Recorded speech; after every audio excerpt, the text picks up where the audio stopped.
so much for tuning into The Journey with Christian Devon's podcast. As always, this is where we talk to amazing investors that are doing some really cool shit. And this woman, she is just doing the craziest stuff, the coolest things, and we're going to be unpacking it at a very deep level. Please welcome the managing partner at Can Do Ventures, Susan Akbarpour. Susan, how are you doing? Hi, thanks, Kristen. It's wonderful to be with you and your audience. I appreciate it. Susan, we were talking, previously before we jumped on here, the macro trend and the excitement about impact investing. And what's interesting is that there's also this misconvoluted thought process where, because you're impact investing, you're not going to get the best returns. And the reality is that's false. But before we dive into that and all the other things you're doing, could you help me understand like the way, your evolution and your journey of being impact aligned and impact focused? Right. Yeah. Thanks. As you know, I started my career with investigative reporting in Iran. When you become an investigative reporter, forever you have those glasses on. You always search for an agenda. You always look at the ecosystem of anything you do, a product, a project, anything that you get your hands on, and you feel that you need to know the players within that ecosystem. And every player has an influence and has an interest. So this is the first training of investigative reporting. And in fact, when you become, when you have that experience, forever, that's the way you're looking at the world around you. And for me, as a serial entrepreneur, becoming investor, I'm still I still consider myself an entrepreneur, and I'm developing products. That was my training, and that was the first thing that I was looking into. For when we're talking about products for impact has two folds. One, how it affects those players within those ecosystem, the ecosystem that you're working around, and considering their influence and their interest. And the second fold is how these players should interact with that product, and to get to the point that they really can't ignore it. They can't even live without it. Look at ChatGPT and OpenAI. Last year, probably around this time, 90% of the users today, they really didn't need it. But the product was so impactful that now I'm looking into this solution or this product, and I'm thinking that how I'm going to do it without, how I'm going to live my life without it. So that is also another fold or another meaning or aspects of the impact. That product becomes part of your life. And for that reason, we can't always say that these products for impact have to be nonprofit or they don't make money for the entrepreneurs. No, they do. The byproduct of a great product, an impactful product, is money. And you can do good and you can do well developing and investing in these products. When you're looking at, I know you have a huge background in AI and blockchain and the tech side of things. And there's in those umbrellas, or underneath those umbrellas, if you will, there's, the biotech and life sciences. And there's some really interesting things, even climate tech. I was having a conversation earlier this week about that specific industry and the evolution of technology that has been established in that, and ESG focused initiatives. When you're looking at allocating capital as an investor, whether as through the fund or just as co-investing with other family offices, is there something that aligns with your overall thesis, investment thesis, where you're like, okay, I see some really incredible things happening, and I want to deploy capital in this, not just because of the founder, not just because of the economics, but also because the output of impact could be huge, and that idea, and you're fine with having a patient capital or patient approach, because sometimes, let's be honest, sometimes that there is a longer time horizon for some of those impact focused investments. Would you agree with that? Or I'm curious how you think about that. I agree. Our fund focus is mainly SaaS software and deep tech. And we feel that uh, the software can have its hand in many industries. We're not exactly investing in life science and healthcare because our background, the general partners and myself, background doesn't hasn't been in those areas.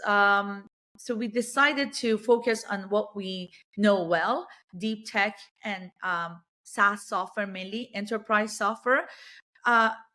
You still can use that, apply software or these deep techs that we're talking about, AI, blockchain infrastructure, IoT, all of that in many industries. So instead of going to narrow down our investment thesis in life science, biotech, or other industries, we decided to look at the software as an enabler and as a solution.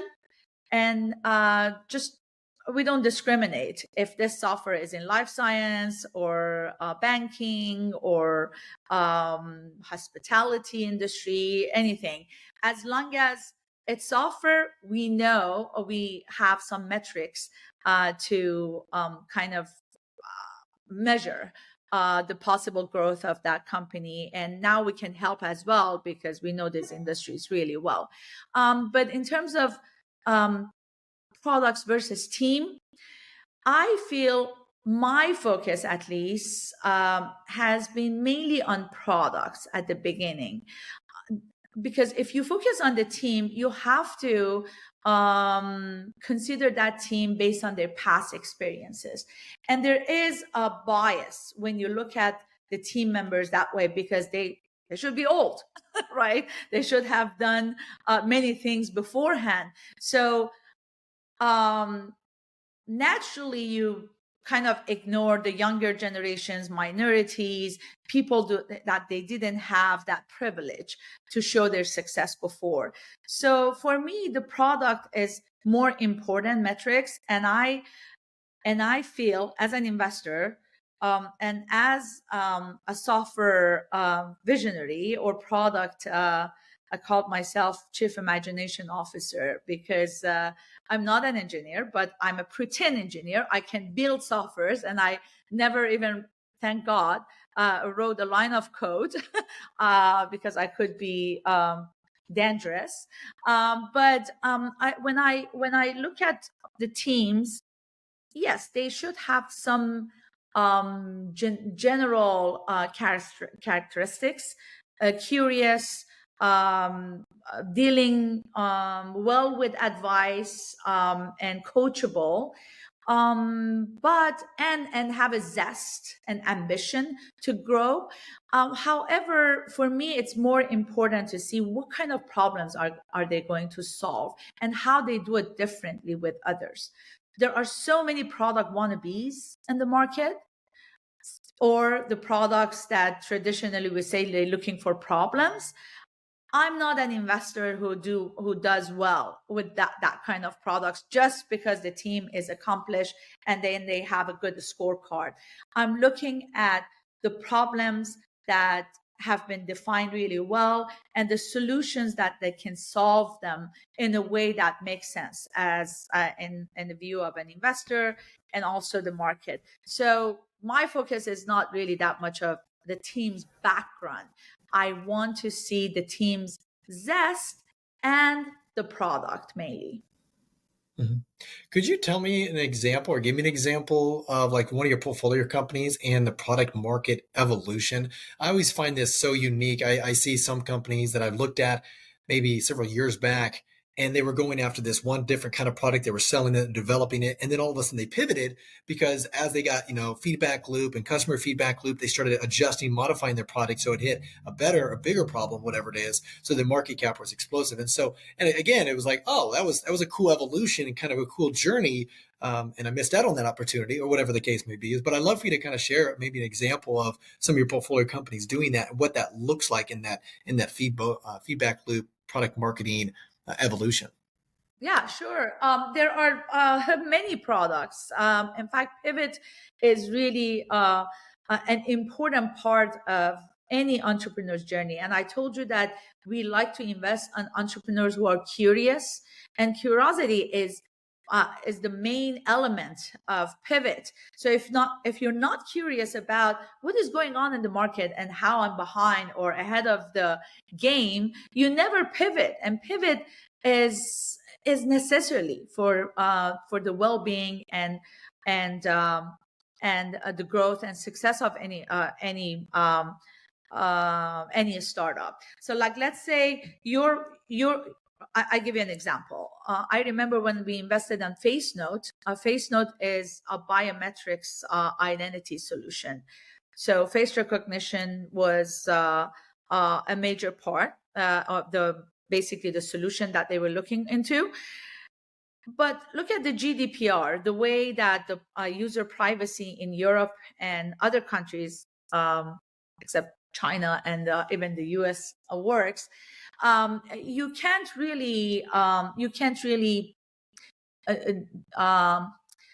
you can't use that solution. GDPR is a stopper. So the way that they pivoted from the face recognition, that they did really well, and the reason that we invested on that company, because they call it GDPR compliant. They are creating this identity, and they put it on an NFT, but they make it completely anonymous. So there's no way that you can hack through and understand how that face looked like.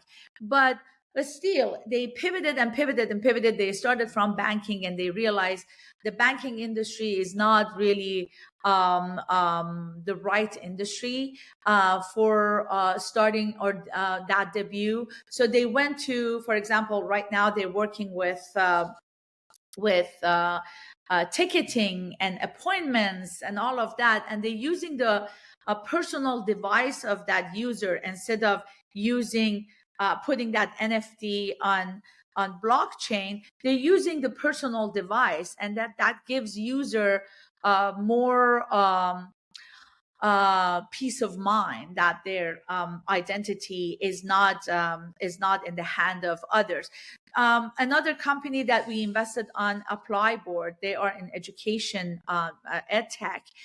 They started allowing the users, foreign students, to apply for as many as schools that they want with one application. But then they realize that there's another opportunity after these students are basically when they get the admission and they come, there are some services and some products that they can offer to them. After they get graduated, they still need to be engaged with the system. So they pivoted and pivoted, and today there are we invested at $8 million pre-money valuation, and there are $4 billion valuation company today. So they came up with a lot of products with other users to bring them to the mix, creating dashboards and technologies for other players in that ecosystem. When I started my own company in 2010, we started with a browser extension. We decided to give a universal shopping cart to users to go to different stores and buy stuff. And then we realized, okay, the browser extension is pretty hard to convince users to download, because they feel that that browser has access to their desktop, which is true. So we decided to go with native app. So we pivoted to native app, but then we realized native apps are limiting how many applications the users can really download. 400 on their phone, they forget about it. So let's go to mobile responsive web, because now we can bring these two worlds, desktop and mobile, together. It took us a lot of time to do that, but then we realized if we want to create that marketplace ourselves, to bring all the products from all the stores in one place, that marketplace needs $50 million to be even known by shoppers.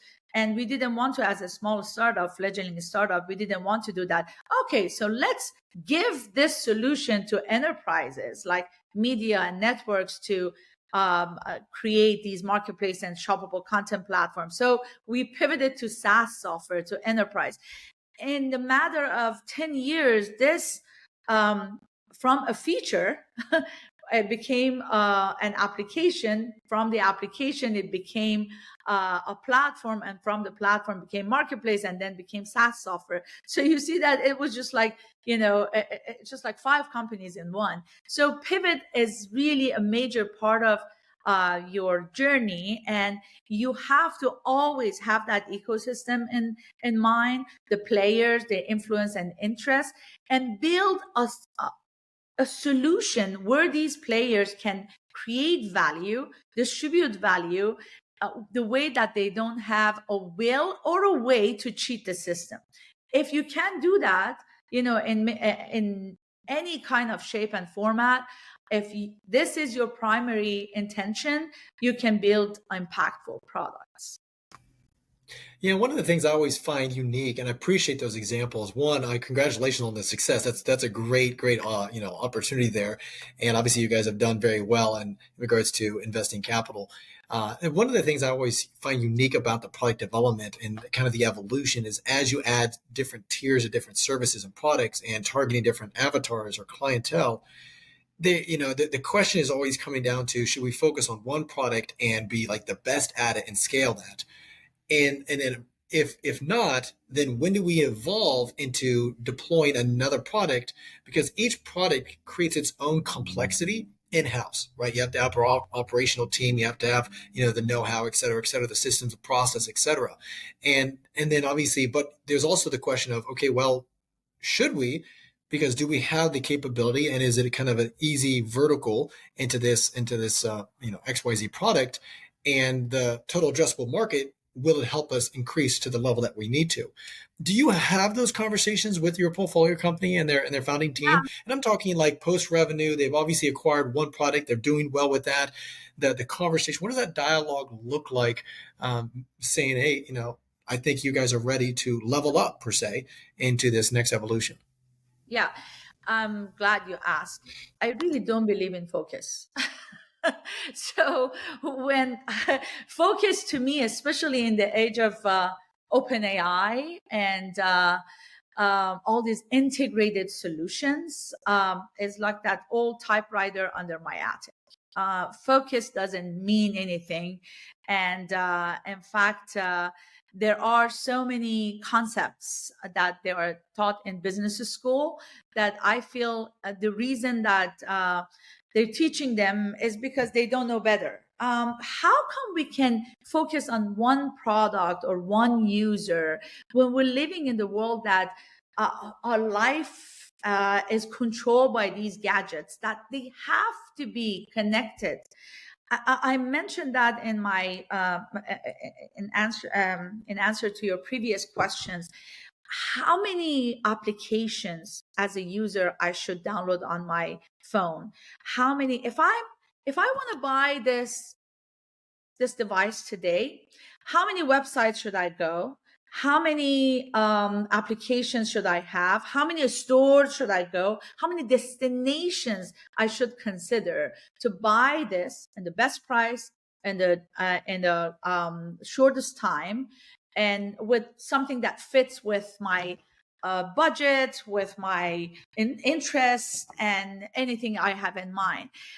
The era of multiple destinations for the audience, user, shopper, whomever you want to call, is over. These companies, if you look at Microsoft and Apple and Facebook, Meta of the world, you see that they're competing in some aspects of their business, but in other parts they have to be interconnected.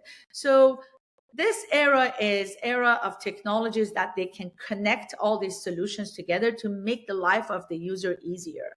It's really hard, and it's not really even possible to ask these users to download and pay for all of these solutions. Every enterprise today in average is using over 420 software solutions. and I'm not talking about big corporations. I'm talking about an enterprise with like a couple thousands or even a few hundreds employees. That is not possible. We have to invest on technologies that can integrate this, or can play as an adapter, or bring and connect all these solutions together, for two reasons. Once, it's really hard for an enterprise to pay the bills, 400 bills, invoices every month, and pay for these solutions. And the second of all, the data that we're collecting that's supposed to help us to run our life is sitting in different silos. So focus on one product, one users, one ecosystem, one problem is really an old mindset. Even in my view, like I have a portfolio approach to my life. I'm integrating anyone in my life, or any solutions and products. Like, let's say if I want to create a new technology within one of my startups, first I look at my portfolio and see who has done that, and then I bring them to the mix. Just call it API, rather than creating that technology myself. That today's world is about connecting the right solutions together. Almost everything has been invented. The new applications should be the way that you're putting them together, and the cheapest way and the best way and the fastest way that you can solve the problems with connecting all these solutions and products together. It's about connecting whatever we have created so far, not like creating, well, in terms of deep technologies, we have to still work. But in terms of software solutions, I don't see the focus on one product works anymore. We have to collaborate. We have to cooperate. We have to run this world together. Yeah, I mean, you create a very strong argument on that, and I love that approach because focus has been the top thing that a lot of people have, obviously have shared. Definitely the founder, 0 to 1 approach, et cetera, et cetera. And you have a very unorthodox way of looking at that, but you do obviously bring a very solid case, because at the end of the day, you have to find synergies right off the bat, because when they come to, it's the same thing with, like, you go to Starbucks. Yes, you go to Starbucks to get a coffee, but they also have bagels. They also have other stuff as well associated with it that are very aligned, that it can bring amazing Yeah, so synergies with it. you use your phone, right, to order that. So if a Correct. Starbucks iPhone didn't have that app together, they didn't use the library to create that application on your iPhone, you couldn't order it from home. You had to go to the stores. So these are simple examples. By the way, I feel women don't have focus because we have learned and we have been trained and we have been asked to focus, to actually be multitasker, be a good mother and a wife and sister and brother. And now we are working outside, and we still have all those old duties taken care of. If you look at the female entrepreneurs, you see that there are more about developing platforms and marketplaces to bring multiple players together.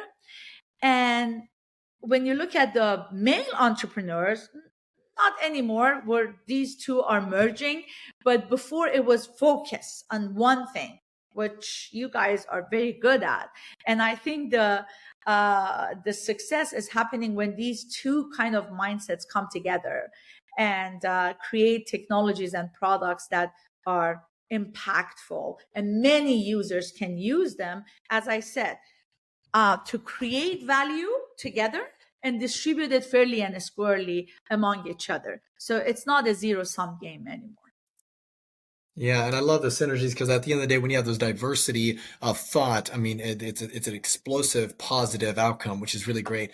You did mention something when we were on our conversation as well, focusing on products that disrupt legacy leaders in certain industries. And I love that because at the end of the day, that's really what it comes down to. You have these archaic, large, mammoth-sized companies or products, right? And maybe it's inefficient.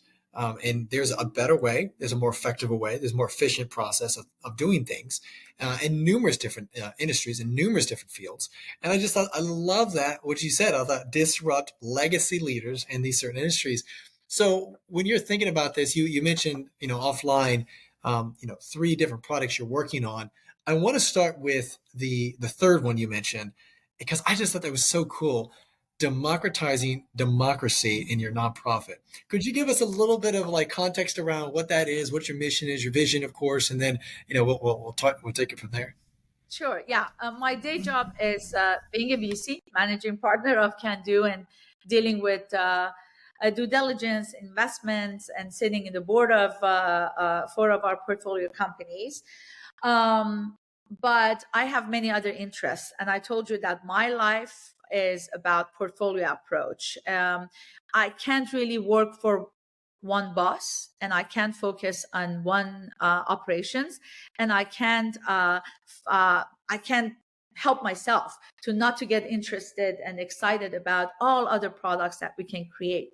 So I build products to democratize content monetizations, because I feel coming from media background, I feel it's important to create other monetization models rather than push advertising and subscription, which has failed anyway. No one wants to pay for content, but content needs a monetization model. And I truly believe that these new advertising models and push advertising models have really messed up our life. Look at the flow of misinformation and disinformation. The reason that we are dealing with that is because the monetization or business model of the social media is about creating traffic, not truth. They are not focusing on truth. Traffic sells. Every click has a few people bidding on it, and they are selling that traffic and the superficial engagement of the users with that platform. Like, dislike, comments, that superficial engagement created misinformation and disinformation, and we're paying for that. The polarization of our country and all other democracies around the world today has a lot to do with this business model of social media and content creators. So when I work on that solutions, and I think I kind of nailed it down, and finally we're going out with that solution in 2025. While I was waiting for that products to settle, I became a VC, and I realized that the VC model, the traditional model, is not again about user number 0. I have developed this concept of user number 0. User number 0 is the central should be the central control tower of any products that we're building. And these user number 0s are not necessarily the users that are paying for our products. They might not even even use it, but they are getting the most affected with the products that we're rolling out. So in my first product, the user number 0 was consumer. So we're going and aggregating their private data. We're just sending them too many ads. We're shadowing them. We're targeting them. That's actually the terminology that we're using, target marketing, which I hate, because just you're really targeting someone. So the user number 0 was consumer. So the products that we built was around as consumers. And I was telling my engineers that if I'm not around and you want to develop a feature or capability, and you feel that this is not consumer centric because she or he is our user number 0, just don't do it, because everything that we do has to be serving the consumer. When I became the VC, I realized that my user number 0 should be the startup founder. And I may not develop this product for startups. And in fact, the products that I developed for automating the entire back office of our fund doesn't even have a dashboard for startups. But I tell you why it's important. When we created this fund, we decided to use SPV, a special purpose vehicle fund structure, which is very unique. it has been used in real estate before. So 5 people, 10 people come together, buy a real estate company. They created an LLC for that asset. And when that property was sold, they were dividing the profit among each other. So we found this model really interesting to use for our fund. So instead of going and raising $100 million, $200 million, or $1 billion, and I'm sorry that I'm using that terminology, but mooching off the management fees that sometimes eats up 30% of the asset that an LP or investment that an LP is bringing up, we decided not to charge any management fee and create an LLC for each investment and have a community of limited partners or LPs. And every time that we want to invest ourselves, we just send a memo to them and says that this is first come, first serve. You can choose to invest in this asset or not. Give them options, not like the traditional VC that you're raising fund and they have no say in anything that you invest on. You can raise $50 million and put all the $50 million in one asset and they have no choice, right? And you just charge the management fee 2 to 4% per year. So after 7 years, and by the way, only 1% of the startups survive. So it means that only 1% of that investments may bring some benefit to these guys. So we decided that, okay, we're not charging management fee. We do it. We give them choice to come with us and co-invest with us.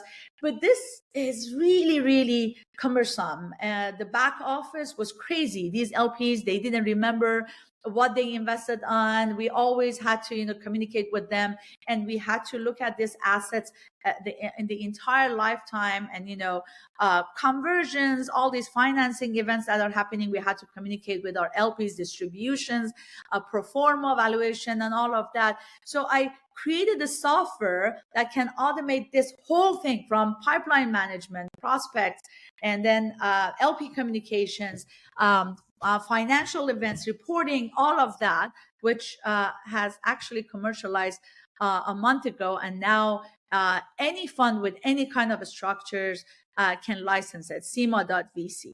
So I democratize content monetization. I democratize VC or investing in products for impact, because these angel investors have more passion for investing in these companies. And it was good for startups, because now you see that the traditional VCs like to write a bigger check, because 2x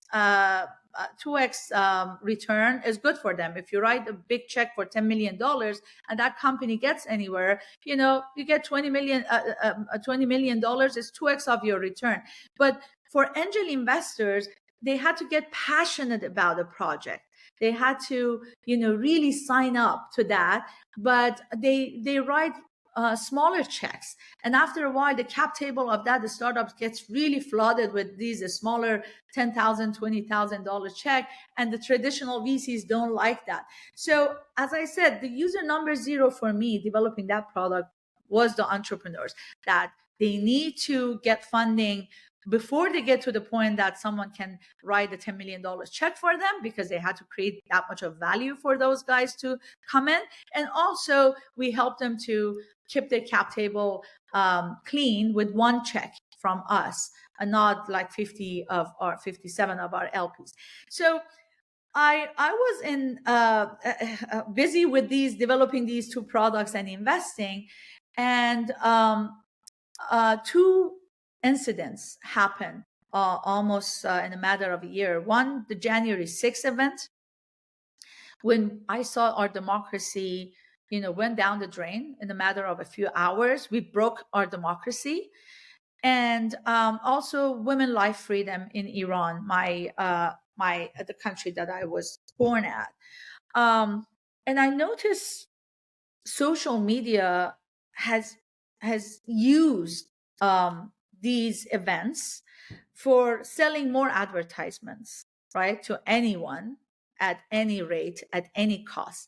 This traffic versus truth at any cost that I had to deal with developing the other products really bothered me. And I noticed that we're getting polarized, more polarized. We don't want to even listen to people who have an idea which is not our idea. And this is because of this binary nature of the social media, like or dislike. When you're looking at a post, you see that 300 people said like or 300 people said dislike. You feel that you have to jump on this, any of these sides without having enough information, right?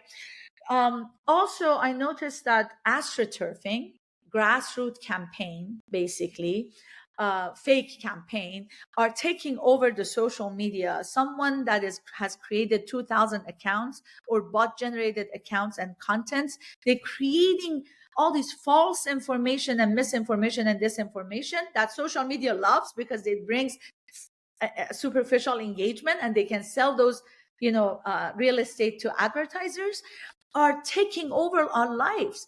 I was seeing all these posts going on, and I felt that we really don't consider a way that we allow the real leaders in democracy to emerge. In fact, when you look at the data, you see anyone who's running for an office and is in the office working for their constituencies, actually they have less chance to get elected next time because they don't have time to raise fund. And our fundraising and our basically campaign fundraisings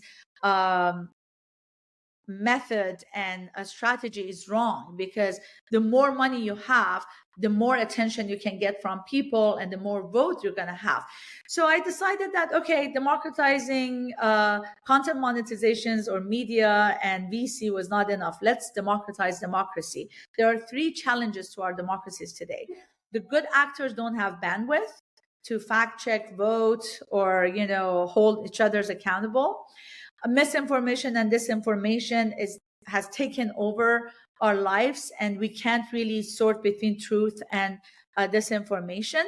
And polarization is getting deeper and deeper. So I created this software technology called Democracy 3.0 and brought over 40 luminaries from Stanford, Berkeley, Google, Apple, you name it. We all came together and we decided to create a social network, open source and nonprofit, for activists and nonprofits to bring their task forces.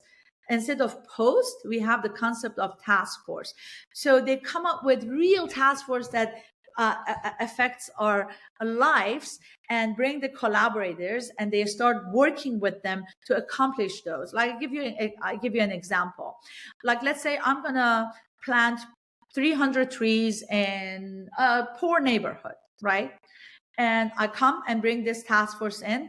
I invite all my friends in social media to that task force. I create subtasks for that. And I said that whoever can help me. Okay, someone comes and say, I go after licensing. The other one say, I go and buy these trees. I raise fund. I do that. Everyone is dividing that task among each other. And the way that they're practicing democracy, this is direct democracy. So bringing issues into one platform, right? But we know that direct democracy has problems because good actors don't have bandwidth to vote on everything. And we want them to practice democracy.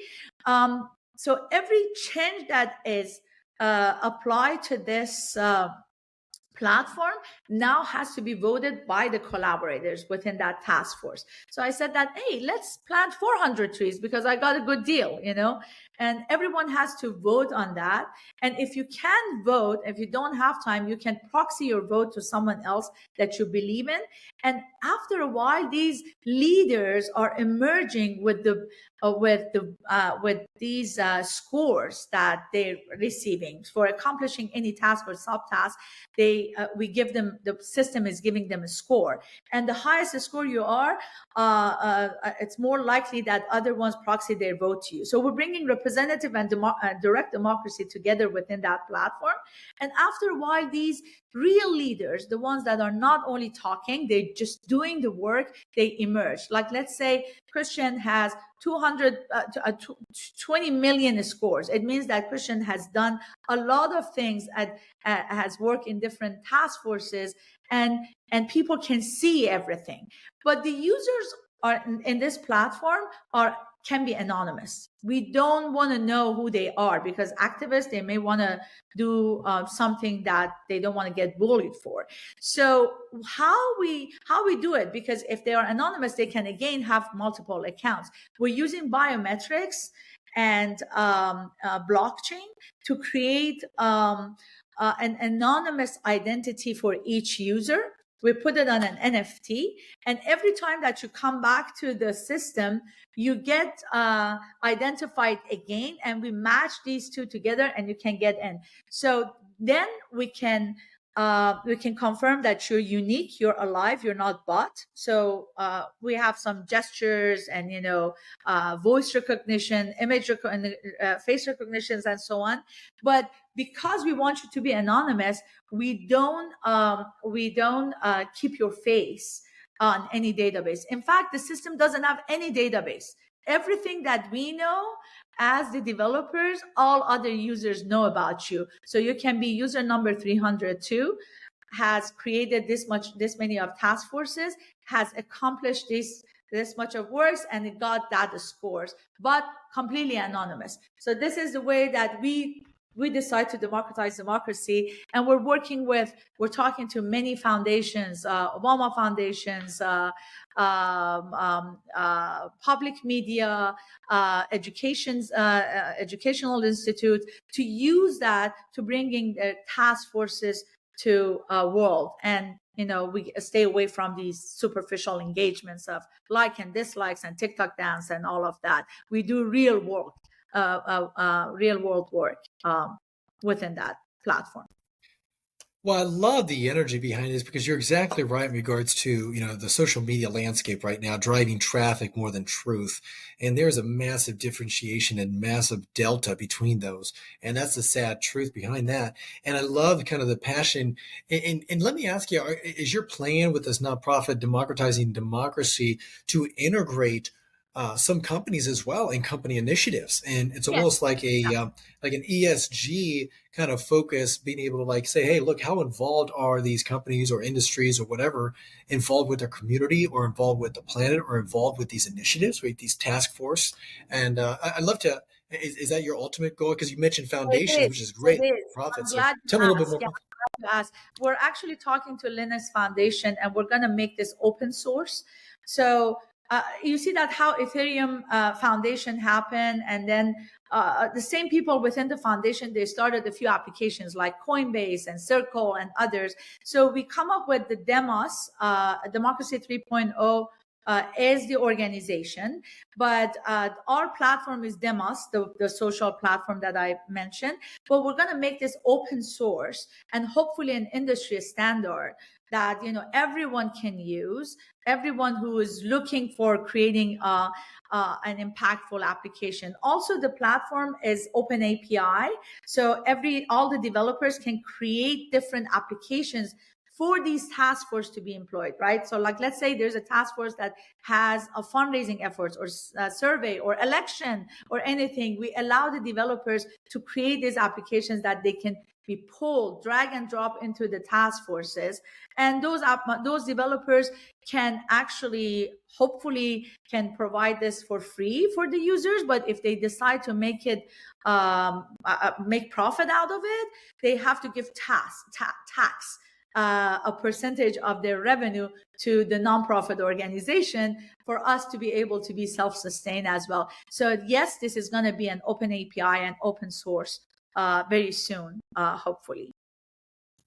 And I'm curious, because by developing this initiative, how do you think because it's the same thing when I look at Google reviews, right? Or if you're going to buy something on Amazon, it's an Amazon review. It's the same thing what I'm noticing, where people you vote with your dollars as well, right? So you want to vote on companies, and companies that align with your ultimate ethos, if you will, and your principles and your values. And so do you feel like this would be a huge initiative to be able to identify what companies you want to back financially as well Um, for the consumer? as I mentioned, that there might be, I mean, I came up with like 20 different applications that can actually reside within this platform. Like one of them is, for example, let's say surveying or identifying wicked companies, right? Someone can bring a task force and say that, hey, I have some documents or I have some information about this company and I want to create a boycotting this company, right? So collaborators can come, and these are, as I said, it can be as big as an election as a task force, right? So let's say we're not agreeing with the way that our election system works. We want to have a grassroots elections, and we can create an application that can help all of these users that are unique and alive and committed and private to vote. So at least we have a check and balance, on voting for this guy or this company or this representative or even that president, right? So at least we have a grassroots organization or platform that is run by citizens versus something that the political system wants. And people can at least now put them in a balance and compare them together. I think that's incredible. And that's why I was kind of very excited about discussing this, because this will be Democracy massively 3.0, disruptive. yeah, democracy30.org. So please look into that. And we would love for anyone who is interested to get involved with us. Microsoft is supporting us. They are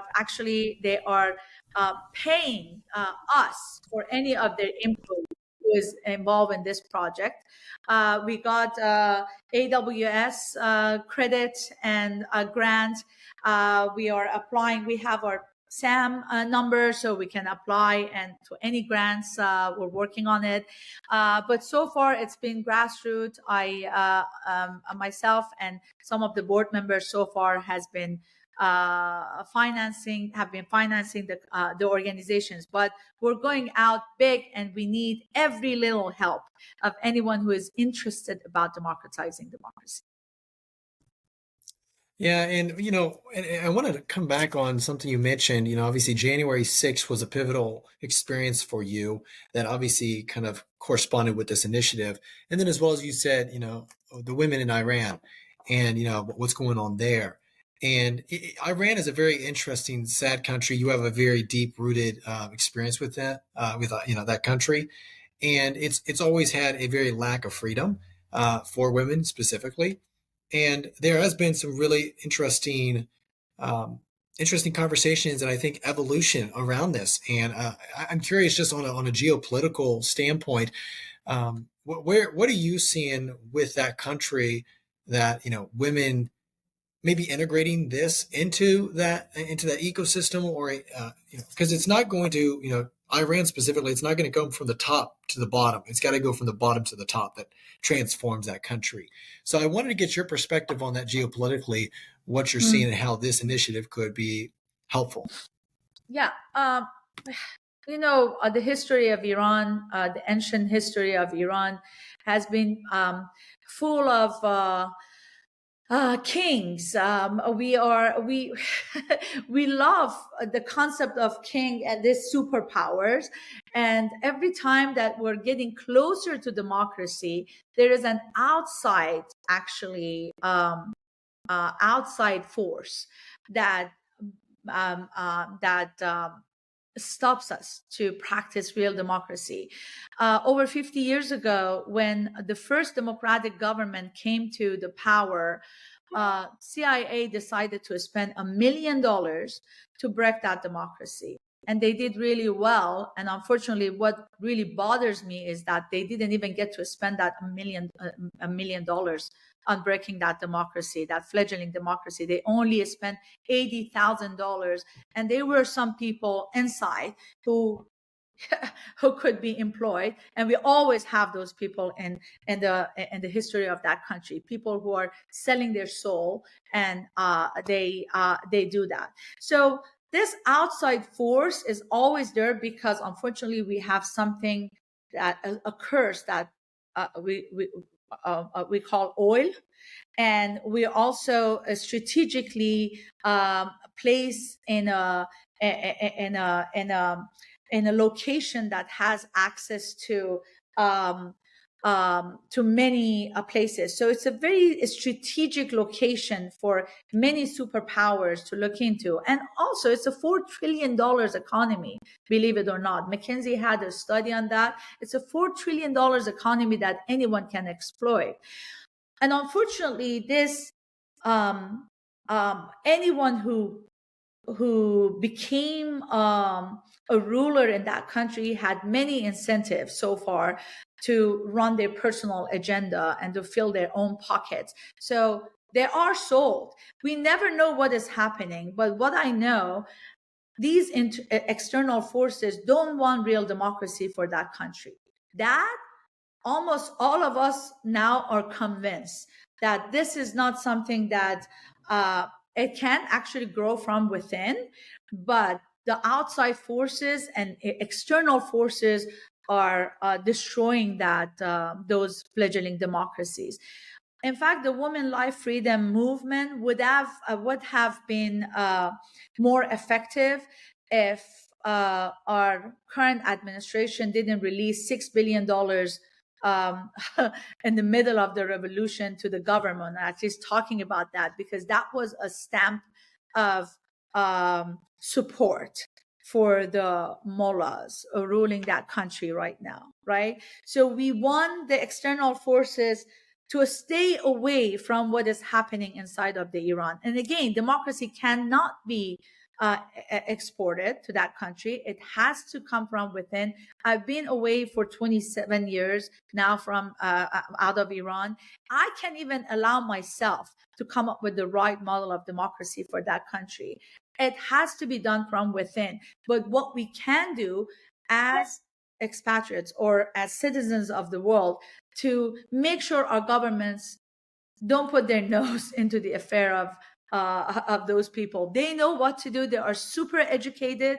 In fact, women in Iran, we have 60% of the students in STEM programs that are female students, 40 versus 60. So women are educated. They are very powerful. You can see that how they are, even this Generation Z, how they're standing up to these superpowers. I'm sure you have seen last week we had a girl and students in the university who decided to take off her clothes when they tried to force their hijab to her.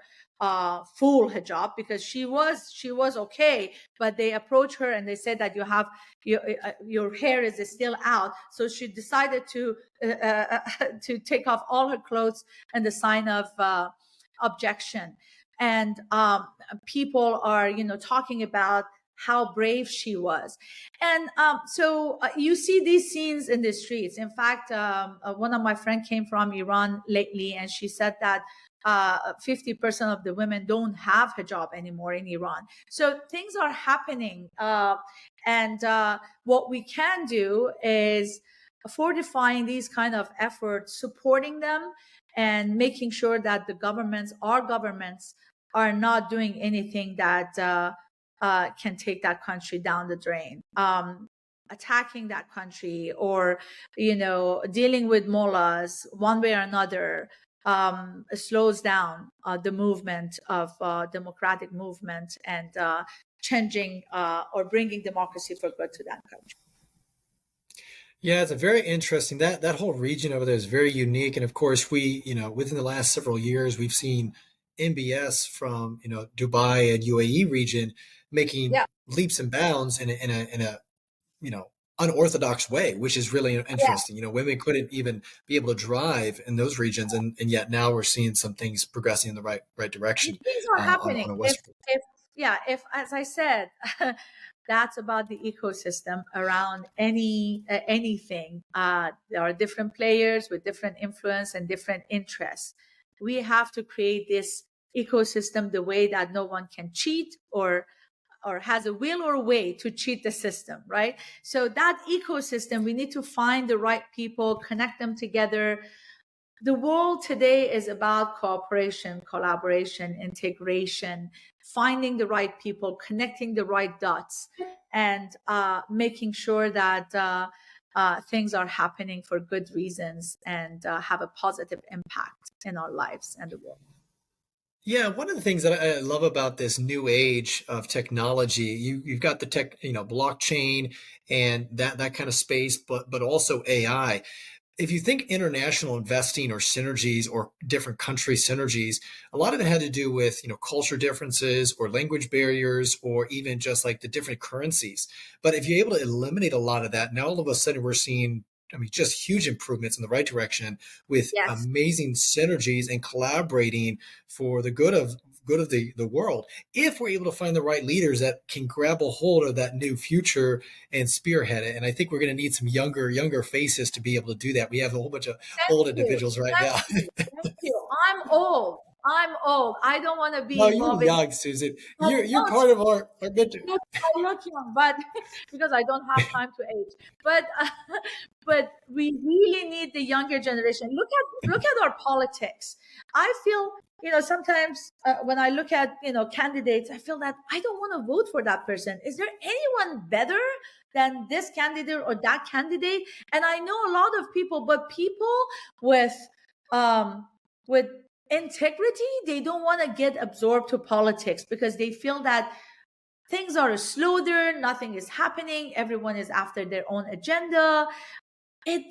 Politics looks like a dirty or I don't know, ineffective environment to people who have integrity, to smart people, to people that they think that they can do more than getting blocked by politics, right? Or getting absorbed to that environment. We need younger people who don't have any agenda or background. They don't owe favors to many others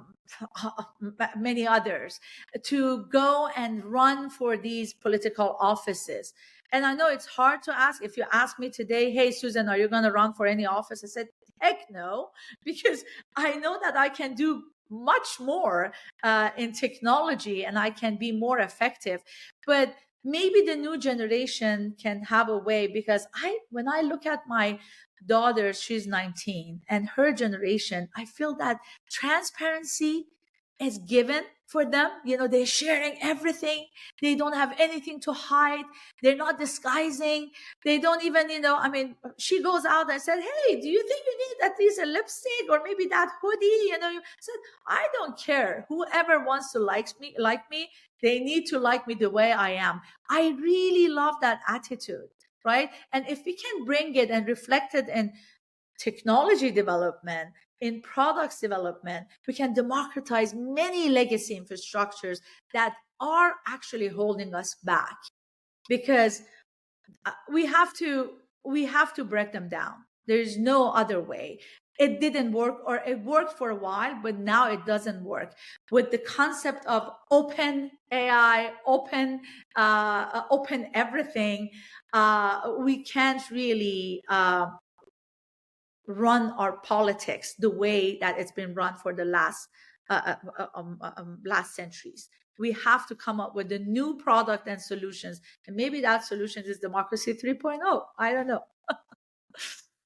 It sounds like it's part of it. And that's why I think it's so funny. And it's so fitting because today is election day. So it's just so fun that we're discussing that. And that's why I love the energy and the passion behind this. Susan, how can our audience reach out to you or just connect with you and what you got going on? And that's my favorite social media, LinkedIn. That's where I feel I'm at my best, and I can realize, other social media, I really don't know who is contacting me, how many accounts they have. Are they bots? Are they, losers? But in LinkedIn, I can check the profile of those people and kind of see their scorecard in the real world. So LinkedIn is the best way to reach out to me. Susan Akbarpour. My last name is weird enough to be found. So awesome. And I'll make sure I put all those links down there as well. And just to make it simple, because we don't want any losers to reach out to you. not losers, bad actors. Let's put it that way. Awesome. Susan, it was such a pleasure having you on. Thank you so much. Ladies and gentlemen, that is Susan Akbarpour from Can Do Ventures. And until next time, be uncommon if you can. Thank you. Yes.